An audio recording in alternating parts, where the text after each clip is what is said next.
Welcome, Kayleigh, to the Talking Sick podcast. How are you today? I'm good, thank you. Good, how are you? Good, I am very good. So the first thing I ask everybody is for anybody who doesn't know who you are or what you do or anything like that, please can you introduce yourself in a professional capacity, let people know what it is you do and how we know each other. So my name's Kayleigh. I'm a veterinary physiotherapist. So basically a physio for animals. I pretty much just treat dogs now. Um, and how do I know you? You got in contact with me to find out more about physio and how that could support some of your behaviour clients. So that's how we first met, and we've shared Yeah. some clients over the past year or so. Yeah, you've sort of been my lifeline for 50% of my clients for the past couple of Oh. years. Absolutely. And just before we get into the technical stuff of what you actually do for work, I do like this podcast to be just for pet lovers in general. So tell me about the pets you have as well. So I've got two dogs. I have got a 5-year-old cockapoo called Rodney. Um, Hmm. he is very social, very sensitive, as you'd expect from a cockapoo, um, but in a very kind of fun-loving kind of way. He loves people, he loves dogs, and is just a very gentle, sweet little boy. Um, Oh, We've got a 18-month-old sprocker called Royston. I love crazy. that you're shaking your head like, why? um, Yeah.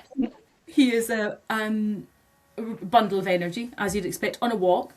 In the house, just the most docile, cuddly, affectionate little dog ever. So we've noticed 18 months, he's still at that age where he's still a bit up and down, but generally he's kind of grown up over the past few months, and yeah, lovely little boys really.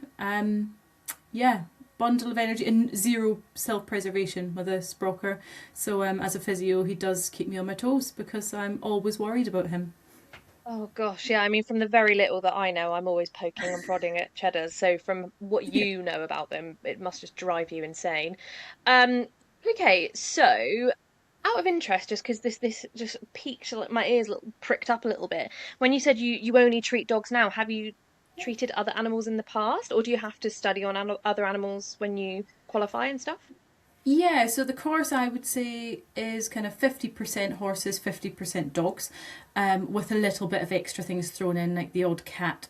Some courses will do a little bit on maybe farm type animals. We didn't Hmm. really dip our toe into that too much. So certainly when I qualified, I would do horses and dogs pretty regularly. Um, and then I kind of went full down the dog side. I ended up working in a canine rehab centre, so I was doing the physio, hydro, and just felt like that was where I was kind of going. All my knowledge was going. So I will see the occasional cat. It just is very dependent. My mum's got loads of cats, and one of them has had double hip surgery, so he loves a bit of physio. Um, but that's very rare, really. It's not something that I kind of, as you can see, I don't actively advertise that. But if willing to give it a crack, and if I feel like it's out of my depth, I've got physio friends who regularly treat cats, so I'll just pass them on to them. That is absolutely fascinating because in the episode just before you, episode 4 with Lucy, I had a feline behaviorist. And if you were to go back and listen, maybe halfway through that episode, I asked her, uh, do you ever have physios go out and see cats? And she was like, oh, I'm not aware of any. And I was like, oh my God, okay, there's the million dollar industry that's waiting for you out there, Kayleigh. So, I don't know, who knows? Maybe cats is an Yeah. opportunity waiting for you. Um, so for the layperson or anyone like myself who didn't know before I met you, what is veterinary physiotherapy? So physiotherapy for animals, effectively. So that would be kind of the assessment and treatment of musculoskeletal and neurological conditions in animals. A little bit of sports conditioning kind of comes into that as well, kind of as a bit of a sideline. But if we're talking about rehab side of it, so musculoskeletal, you're talking about injuries, conditions that they might develop or might have had from a younger age. So things like hip dysplasia, elbow dysplasia, spinal conditions, heard of, IVDD, things like that. So it can be anything from a traumatic injury to something that the dog has maybe had for a long time. Arthritis being obviously quite a common one that we see quite a lot. So we kind of assess and treat, all under veterinary referral as well. So we kind of work alongside vets to do that, using lots of different kind of things in our toolkit, basically. Many of which I have seen firsthand on my ginormous horse dog at Yes. home. Kayleigh, you'd be so proud of me. We got Cavaletti poles for Christmas. Because before then, I'm going to be honest, I couldn't afford them. They were like £90 for a whole set of Cavaletti poles. Tea. So Cheddar got fancy poles for Christmas. I managed to get them set up the other day, and literally the second I put the last pole in the slot, the heavens opened and the rain poured down torrentially. So we'll give that another go in the next couple of days. But I promise I'm doing my homework, or thinking about it at least.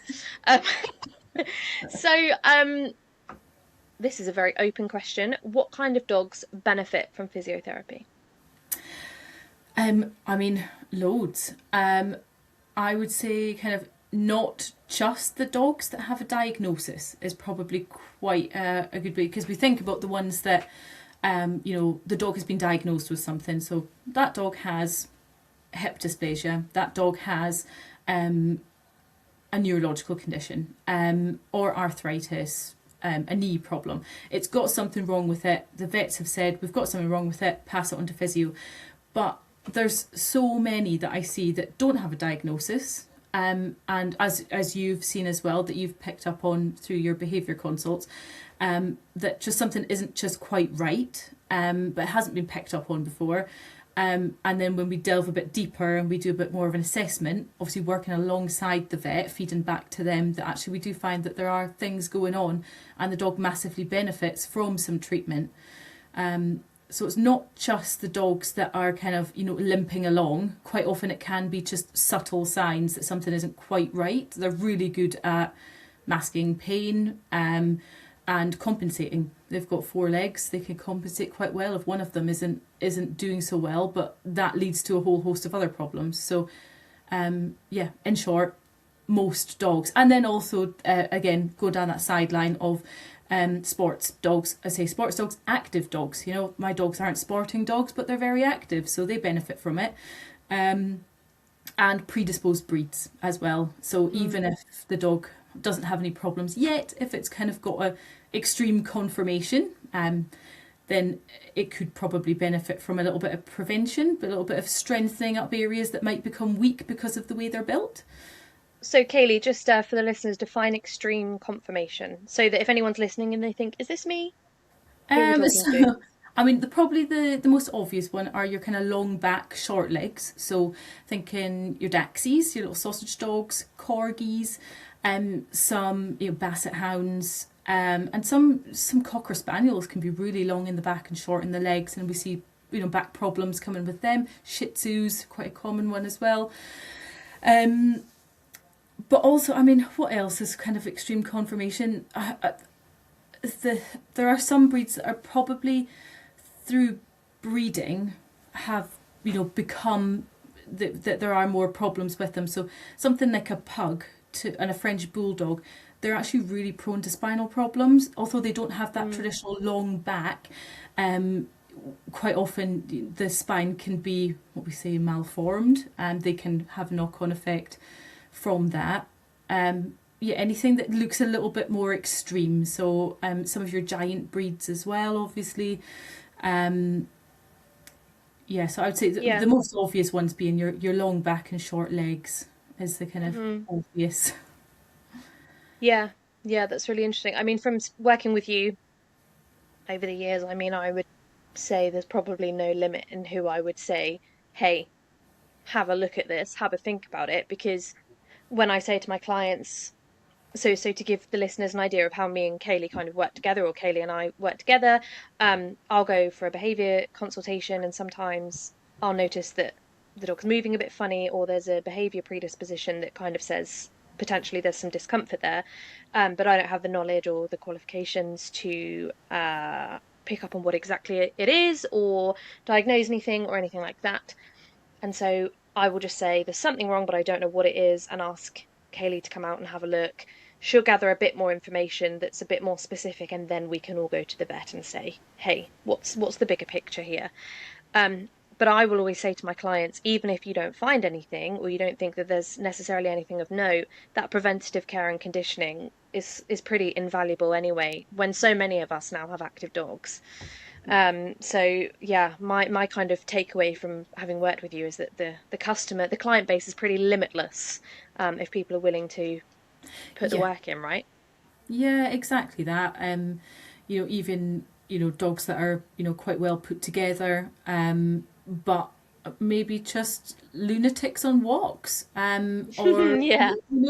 and like I say with the Sprocker, zero self preservation. So actually, it's good to kind of keep things as strong as we can for supporting the joints as best we can, with extra muscle Yeah. mass. Yeah, absolutely. So, for those that haven't been fortunate enough to see you for that preventative care, what would you say are the most common things that you see, the most common ailments across the board? I mean, arthritis, I would say, is Hmm. something we see, osteoarthritis. Sometimes just on its own, as that is the main concern, main condition. Sometimes we see it along with other things as well, quite often secondary to a problem. So, hip dysplasia, for instance, they're going to quite often develop arthritis at an earlier age. Um, so we do, yeah, I would say arthritis is the main one, but also see kind of, I suppose, our very main ones: hip dysplasia, elbow dysplasia, IVDD, spondylosis. So that's kind of the Hmm. two main spinal things that we see, and knee problems. So a cruciate ligament rupture is incredibly common as well, and patella luxation, which you've probably heard of as well. So the kneecap slipping out of So, place. just a bit of everything, really. Yes, pretty much, yeah. Most Okay, parts of she's the like, body, there's no yes. specifics, just everything. Just Yeah. dogs basically falling apart. Cheddar's come over for a cuddle. That's why I'm not looking at you directly in the camera, Um, Kayleigh. He's wanting to be part of the chat. If you could hear me through the headphones, Cheddar, you'd probably know who I was speaking to. Um, Kayleigh, are there any cases over your time as a physio that really stick out, that sort of send a message, or that you think the listeners would benefit from learning about? And the answer can be no, and you can just say they're all really special, and I don't want to go into a specific one, but if there is an interesting one, please feel free to share it. I think there's one that, I mean, there's probably quite a few of, clinically really interesting cases, but I feel like there's one that sticks out because it highlights such a common issue. It sounds quite extreme. So I saw a dog a couple of years ago. I think he was a Springer Spaniel, and he was out working. Super healthy dog, out working, shattered his humerus, so his bone in the top of his leg, front leg. Um, Put his leg down a hole, I think, was what they thought maybe happened. Um, Oh, he carried on working, a leg dangling behind. Carried on working, because he was in the middle of doing a bit of work on a shoot, and he was finishing that bit of work because that's what he was trained to do, and his leg was dangling. And it was he needed surgery, lots of plates and pins. It was quite a good fracture. Really did do quite a good break to it, and I feel like that really shows the extent that dogs will just carry on through pain when they're working, when they're playing. Ball chasing is the main one I see. yeah. I'll see dogs that are really limpy and in pain. As soon as that ball chocker comes out, they're like, I'm fine. And they'll just push through. They don't feel it at the time, and they really suffer for after. So although it's really extreme that this dog shattered his leg and needed surgery, it does show on a smaller scale what I see kind of quite often week to week are these dogs that will continue to push themselves because they don't feel the pain at the time. And as a behaviourist, you probably have more knowledge on kind of how that works. The adrenaline, the work drive overriding pain signals. Yeah, absolutely. We know there's loads of research about the fact that dogs will push through something for a higher reward to then pay the price for it later on. And yeah, you're quite right. Ball chasing is the most obvious example. And when I see clients and I say, oh, maybe we should talk to a physio, and they say, oh, he chases the ball like a lunatic, and I'm like, yeah, that's why. Yeah.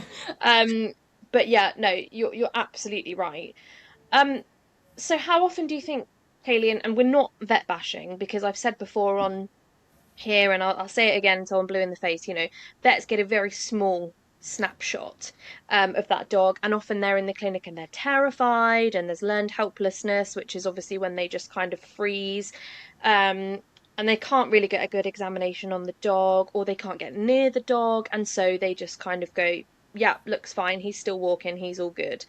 And so I say to my clients, it's not the vet's fault, but the reason I'm asking this question for you is because I think I would like the listeners to understand how uh, possible it is that they've been given an all clear by a vet and then been found to have something underlying. Is that something that you experience regularly?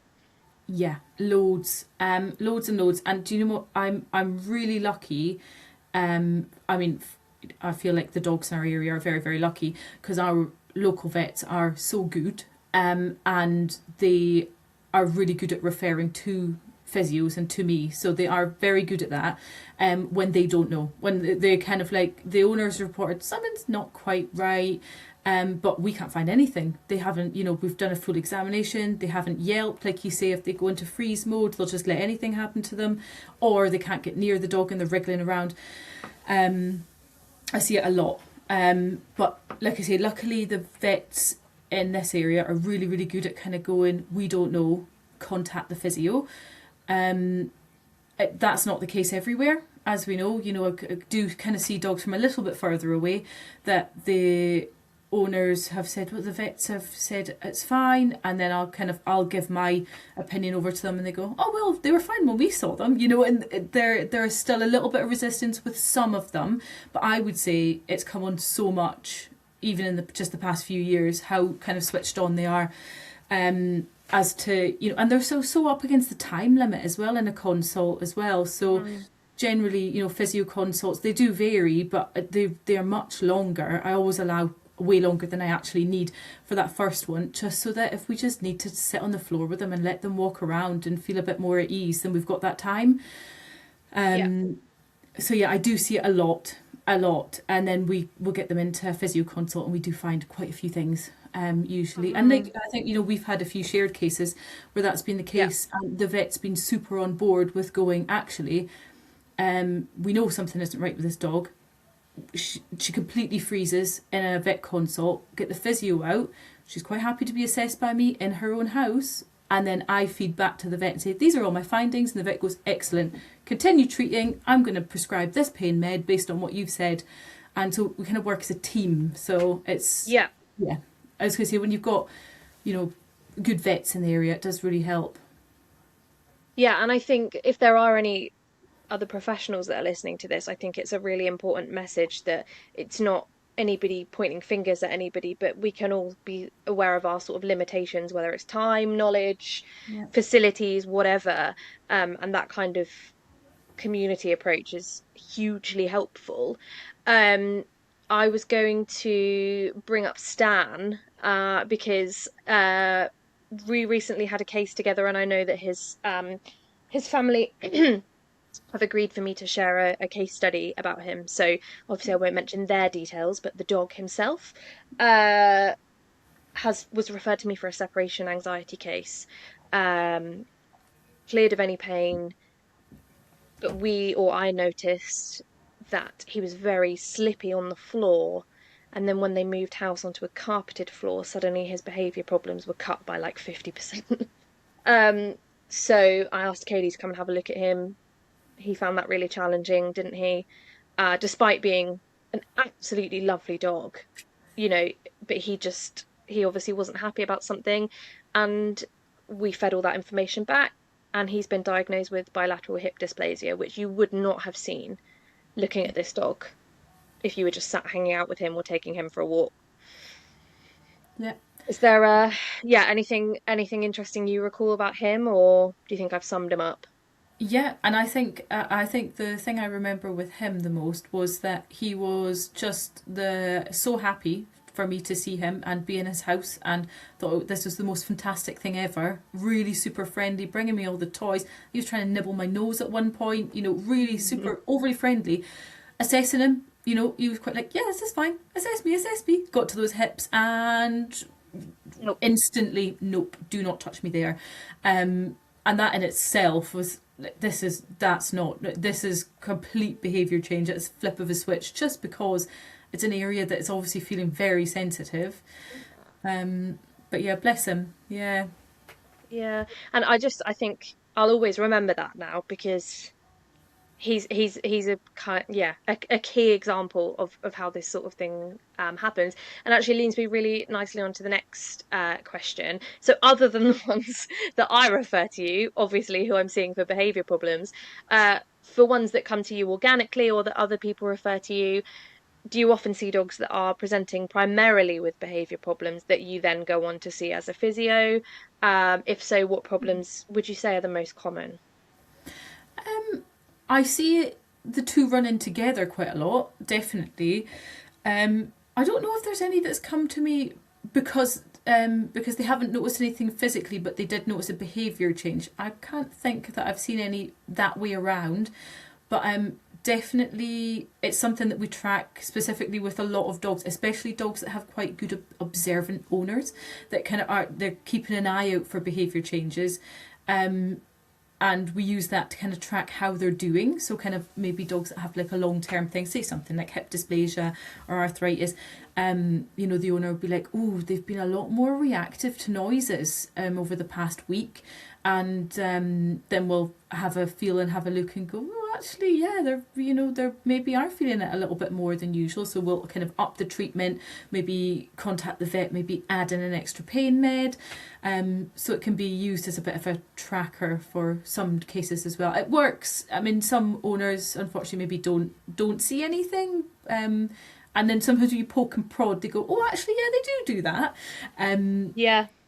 But yeah, we do definitely see noise reactivity is a really common one, I would say. That's really interesting that you've brought that one up, because it is in the research, but not quite as much as some other behavior problems. So it's really interesting that you've said that, and I think the reason thought behind it is that if you're sort of really tense and you're sort of flinching away from noises, that obviously if you've got some sort of discomfort, that flinch is then going to send that pain all the way through your body. And then not only might the pain itself actually recover if it was a momentary problem, but then you'll always have that memory once you start hearing loud noises of what it feels like to flinch and have all those horrible shooting pains. Um, the one I wondered if you see outside of myself is resource guarding of like what technically what most caregivers would refer to as resource guarding, but of like space. So not wanting to be moved from sofas, or not wanting to be taken off of beds or lifted up off the carpet and that sort of thing. Because that's always the one for me. I'm like straight on the phone to Kayleigh. Yeah, Referral that's yeah, over. definitely definitely have seen that. And people kind of reporting that, you know, sometimes the dog, most of the time, the dog will be really, really affectionate and want to sit next to them on the sofa, and they might know that the dog isn't doing so well at that time, or or notice the change that they kind of sit on their own sofa and they'll just kind of, you know, get up and keep away from them, which is out of character for that dog. Um, and yeah, definitely have heard of the resource guarding as well. Possibly not as common as I feel like the noise one is one that people, maybe the one people notice the most as well, because you can't ignore a dog Mm. barking. Um, so yeah. It's really interesting because it's not that it's not something I think about, but it's one of the ones that's kind of lower down the ladder for me, just based on my experience. But now maybe I will push that to the forefront a little bit more. I do have one dog that I'm thinking of, whose presenting complaint was a noise fear. And yeah, she's got some funky hip stuff going on. Do you know what's Um, so funny? I've got this, and this is just one case, but I've got a really good, observant, loyal client who I've been seeing for quite a while and seen fairly regularly. And she tells me she can tell this dog has kind of front end and back end problems, um, and the noise reactivity will flare up when the hips are a problem, but not when the elbows are a problem. And so she could tell me, she goes, "Yeah, his hips are sore because he's barking at nothing again. He's thinking he's hearing things, and becoming quite reactive to noises, which he quite often isn't. Quite chilled usually. mm. And so she has definitely differentiated between the front end back end problems. So I mean that's one case. So I don't know. Is she right? Do you go out and you see that she's right?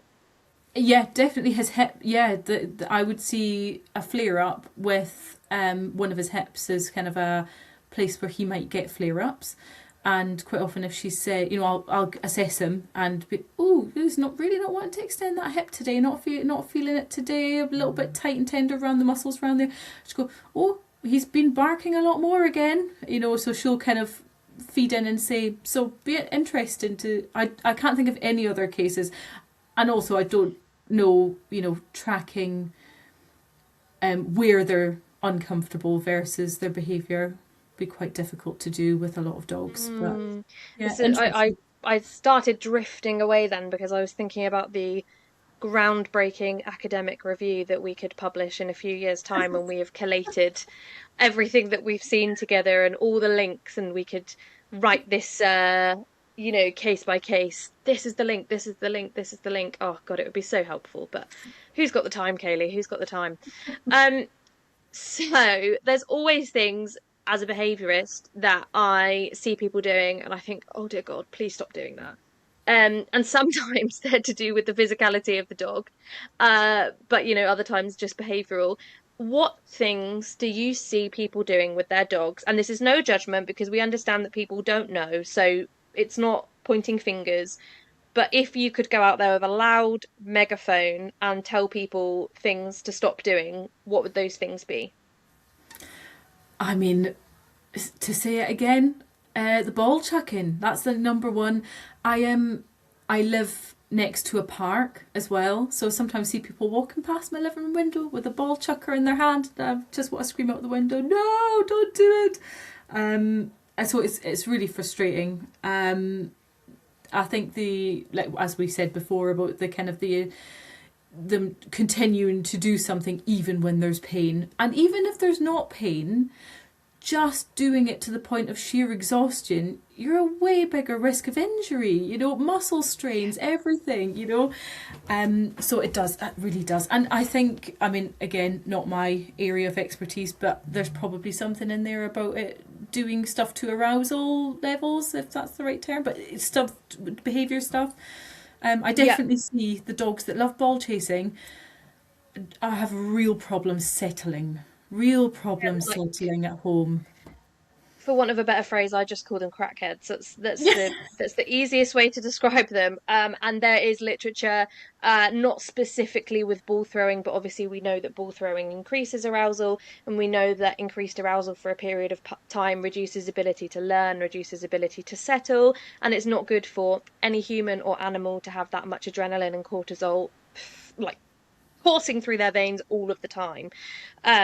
So yeah, and I know the other thing I've been told is that generally lots of people will start this on a cold dog as well. So they'll go from nothing to launching the ball across the park. And obviously if we were to suddenly go from standing with no warm up to doing a high jump, we'd probably split in half. Yeah, and Um, yeah, oh my god, everything about it, the braking, the turning and braking at the same time, the rapid acceleration, and the ground that they're doing it on as well. So like, I mean, it's been non-stop rain here, so mm, the mud, the slipperiness, it's just everything about it is screams alarm bells for me, and I just wouldn't want them. And One thing I'm quite careful of doing with all of my clients is I'll try and approach it like really, really gently. I don't I I don't want them to kind of get defensive about it. That's one thing. So we'll try and like think of things that the dog might like to do that are similar to chasing a ball. Maybe they're happy just carrying a ball in their mouth. Maybe it is the actual ball they like. If it's the searching and chasing for it, go and hide the ball in some long grass Yeah. without them seeing it, and then send them off for it. Dogs that are addicted to the ball, they know exactly what that smells like. Like they will find that no problem at all, and they'll get so much more from it, and so much less impact. So there's Yeah. lots And lots of that things to suggest, but yeah. Yeah, and that's exactly the same thing that I suggest. I always say to people, it'd be such a shame to take the ball away from them unless that sort of hyper arousal at the sight of the ball Mm. is contributing to a behavior problem, in which case, even then, I still try to do some sort of retrieval thing, but just with a different object. But yeah, absolutely, there's no reason why you can't put them in a sit wait, go and hide something, or even roll the ball along the floor, wait for it to stop, send the dog after it. So yeah, by no means means that we can't have balls for dogs anymore because so many of them do love it. But the ball throwers, the disclaimer being obviously if people have a disability and they use it to pick the ball up. Other Yeah. than those people, everyone else, ball throwers in the bin, no exceptions. Those are the rules. And Yeah. I'm sorry because I know that people don't like to hear it, but it's true. Um, what about equipment? I actually didn't have this on my question, so I'm taking a punt here. Um, other than the obvious e-collars, prong collars, things that we know do irreparable mental damage, um, is there anything that you worry about equipment wise with dogs from like a yeah, bodily, physical perspective? I mean, harness fit is probably the most common one. A badly fitting harness is something that I would kind of pick up on a fairly straight away. Especially, I mean, I actually it doesn't matter if it's hind limb or forelimb, but particularly if it is a shoulder issue, you want to Is it make the sure. ones that sit in the band across the front of the chest? They tend to be the ones that limit mobility, is that correct? Yeah, the most, yeah. And you do, I mean, you get some really kind of awful looking ones as well. Somebody pulled out one, an anti-pool harness, and it was basically like two little slip leads round the shoulders. And I was like, so when your dog pools, you're just hiking their shoulders back. Like, yeah, no, let's not do that. Let's not do that. I don't Mm, understand this thing. Let's not do that. Um, mm. yeah, there's some other ones, but I mean the most common one is you've probably seen them around. They're very popular. The ones that have the big old strap across the front of the chest and it cuts right over where the shoulder joint is, so they can't fully extend their leg forward, and that has an impact on the whole body. If they're not protracting properly in the forelimbs, they're not going to be moving properly in the hind either. So your harness Yeah. fits probably the main thing. Yeah, amazing. If anybody's listening and they have one of those harnesses, this is a bit of a shameless plug, but these are the benefits of being in my world. I have a discount code for Perfect Fit harnesses, which are the Y-shaped harnesses that you can fully adjust to the size of your dog. So if you have your dog on something that you would prefer not to have them on, please message me and I will give you a Perfect Fit discount code. Um, Okay, tell me about housing modifications. What can all of us do, either from a preventative or a recovery standpoint? What can we do to make our dogs more comfortable at home? I think the biggest one, or the one I feel makes the biggest difference, and is applicable to all dogs, young dogs, old dogs, whether they've got any conditions, whether they don't, whether they're athletes or not, is slippery floors, slippery flooring. So wood, tiles, laminate, anything where your dog's not getting full traction, the paws just are not designed to cope with that. So even a young healthy dog, getting up from a lying down position, or they just get excited and hear the doorbell ring, or somebody's making their dinner and they run and they slip. So even a healthy dog can have little slips on it. But for dogs that have any problems, it's just an absolute, really exacerbating things. So that'll be my main thing, is any type of slippery floors. And I feel like if a dog spends I don't know how much time does the dog spend in the house? Maybe 90% of their time. I'm not sure. Everything else that you do with them is a bit of a drop in the ocean. If you Yeah, can it's true. figure out their flooring and giving them some traction, I feel like that does make a huge difference. And obviously the top tier would be having things like rugs in place, and rugs, mats, runners, that type of thing. It depends on the size of house. I go to some people's houses and they're, quite large houses, and for them it would be an absolute logistical nightmare to cover everything. So it's just trying to keep them in one area that maybe does have more non-slip stuff. That you can get little non-slip boots and things like that. So pause there, because I saw the other day this little like chalk, like dog safe chalk that you can rub Oh, on the paw pads that gives them grip. I didn't click on it or anything. I couldn't tell. Come on then, come up. Sorry, Chad is interrupting. Um, yeah, I didn't click on it. I don't know if it's bullshit, but I thought, oh, that could be kind of a neat idea because the rug thing, initially I knew about the rug thing for a long time and we have laminate floors. Um, I bought two big rugs. Well, we had one big one when Cheddar was a baby. It got pooed and weed on constantly to the point of no return. Then we replaced them. Then the replacements got eaten. And now we're on rugs number three, and touch wood, he's 2 years old now, and they're doing well. But I thought, maybe something like that would encourage more people to behave, think more carefully about it if they didn't have to go and buy 5 million rugs. Have you heard of that? I don't. Is it a I've thing? not I've not seen the chalk. That's interesting. So I'm going to look that up after we get off here. Because it's sometimes the boots. Obviously you've got to think about the dog's paw being able to move naturally as well and being able to splay. Hmm. So a lot of these boots, I see people go, "Well, we tried boots and they didn't like them." They show me, and they're basically like dog Converses, and I'm like, "Wha- "No, let's." Well, they're I think, massive, or like massive yeah. plastic bags. Yeah. Yeah, so but you can get there's like a brand that has some that I feel are really good. So I'll suggest those, but they're not really suitable for leaving on the dog all the time. You you don't want to start getting sores if they're leaving them on for ages, but it can help if they're kind of, say you're going to a friend's house, or a parent's house or something that has slippery floors and you're going to be there for a few hours, and something like that could be really helpful. I have had a few clients try and have quite good success with little paw grip stickers.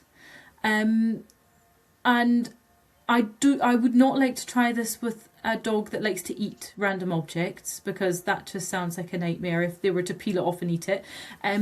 But certainly a couple of elderly dogs that they basically didn't realise how much the slippery flooring was affecting them until I went to their house and went, ooh. And for them it was like, oh god, we need to like, order rugs and measure them and, do all the stuff that, it's not an instant thing and it's not an instant fix if you've got a big area that's slippery. So they had done those in the short term while they got rugs sorted, and the dog did really well with them actually, but they So don't stay on you for stick very it on the long. foot. Yeah, on the paw pads. Yeah, little I think paw grip stickers. I think Cheddar would murder me. I think he would actually he would have a hit put out on me Oh, and then he Cheddar. would eat me. Yeah, I was going to say, I think there's so there. It really depends on your dogs. Like I say, the couple I Yes. know that have had success with it have been kind of elderly dogs that have been a bit like, "What are you doing to it? Oh, fine, whatever. Do what you need to do. Yeah. Not bothered about it." And it has worked quite well for like a short term solution while they're waiting for rugs. Um, but yeah, ultimately, it's covering the slippery floors, and it's How yeah. funny. There can't be a big market for that. That's not going to make you a millionaire, the stickers, because there's 5 dogs in the UK that would allow you to do that to their feet. Okay. What about stairs? Do we need to be aware of stairs? Yeah, and I mean, I think it's one of those that it depends on your dog and depends how often they're going up and down, and the size of the dog as well. So obviously, for something like a little Daxi with teeny tiny little legs that are about 5 centimeters, that's enormous. Getting up and down the stairs, Yeah. that's huge.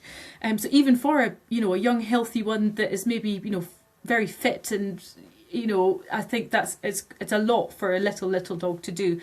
Um, any dog that's got kind of mobility problems, I'd be looking at limiting it. And again, I don't like to go in there all guns blazing and say, stop going up the stairs, don't let your dog on the sofa, don't let your dog on the bed. I think trying to give people options, this is completely dependent. Obviously, if your dog has just had surgery or is really badly injured, let's not do those things at all.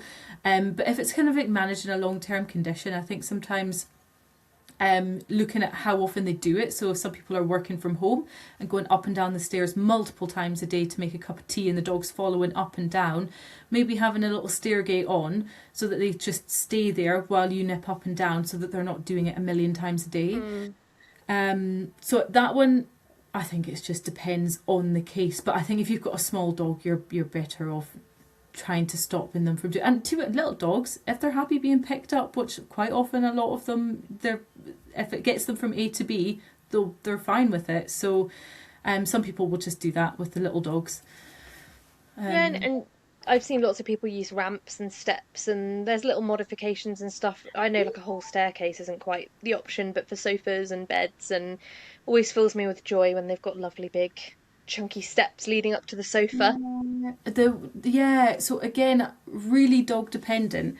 The ramps, I usually only recommend like the little sofa ramps for like your little Daxies, your tiny little terriers. And sometimes your steps are really only suitable for that kind of small dogs as well. But for anything kind of medium size and above, like most common one would be like a Labrador that's starting to struggle getting on the sofa, but it's really part of their routine. They really like it. And we kind of look at getting like a halfway step. So rather than having a set of steps going up there, we'll have one big wide box that's maybe half the height of the sofa. So they've got a little, and it needs to be really wide as well. So it's not like jumping up basically. And that can really help. A lot of people make things. It can be really quite good. A little wooden halfway step with some rubber on top does a really good job. Yeah, the people I've seen do it, that we seem to have like really zero tolerance for doing DIY on our own, but when it's something our dog needs, Yeah. we'll come up with inventions like you have never seen. Yeah. So Kayleigh, for anyone who has been listening to this and kind of thinking, oh shit, like this could be what I need, you've said some things that maybe relate to me or whatever, I'm going to book an appointment, assuming that most physios work in the same way that you do, what can people expect from a physio appointment? So I am fully mobile, so I'll go to your house, which I feel like it's a bit better for the dog. It's better for me to be able to see the dog in their home environment as well. So before we do the appointment, I always get vet referral as well. So we always work under vet referral, so we kind of start off on the right foot, and I can feed back to the vet what I found and make sure we've got a decent treatment plan together. So when I arrive at the house, usually start off with just a bit of a cheddar. Anyone who's watching can see just a bloodhound nose. It's walkies time, Kayleigh. That's why I'm getting smacked, Sorry isn't to it? keep you cheddar. He says you're forgiven, maybe. Sorry, carry on. So I usually start off with a bit of a informal chat, and I usually try and, as long as the dog's happy with it, sit on the floor with the dog. I've got my bag of equipment with me, and it's usually just a great big sniffari for them to begin with, while I'm taking history from the owner. So a bit of chatting, figuring out where they want to go with it. Then we'll usually go to a gait assessment. So it can just depend on the size of the dog, inside or outside. A bit of a walk and a trot up, see if there's any abnormalities with their movement. And then we'll get onto hands-on feel, so having a feel through the soft tissues, muscles, and then going through joint range of motion. Any special tests that we might want to do, especially if we think if there's a particular muscle strain, we can put tension on certain muscles to figure out if that's been injured, and neurological testing as well. So testing the neurological response. And then we'll move on to treatment would be the next thing. So we use a whole host of things, whether it's just hands-on massage, manual therapies, mobilizations, or we sometimes use laser therapy, ultrasound, and it varies from physio to physio what equipment they use. But ultimately, it's the treatment you're getting is kind of would be a partly hands-on and partly exercises to kind of rehab and get them moving in the right kind of way. So then we'll go over exercises, which is then becomes the owner's homework. So we kind of make sure that the owner's happy with doing them, and then just discuss the goals for where we want to go. When are we needing to make another appointment, if we're wanting to make any more, if we need to refer on to somebody else like a vet or a behaviourist, hydrotherapist. So then we kind of discuss those bits at the end. So the first one could be a bit of a long appointment, just to like I say, I allow extra time for the dog to get to know me as well, and then follow-ups tend to be a little bit shorter.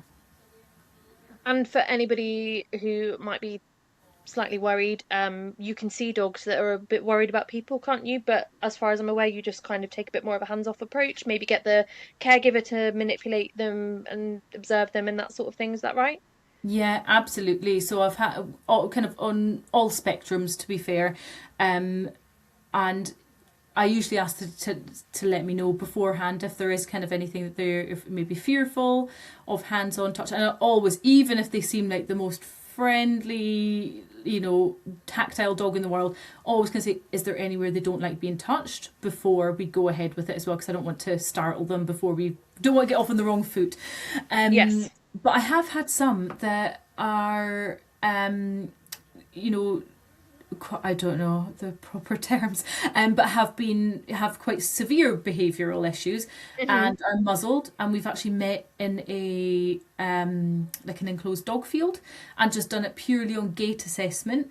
Um, Cool. and although the dog, to me, this is where it comes to working with the owner as well. To me, it looked like the dog was, actually was quite happy with my presence and was coming up to me. And I kind of said to the owner a couple of times, like, oh, do you feel like he would cope if I started trying to have a feel just even over the shoulder muscles? And she said, no, let's not do that.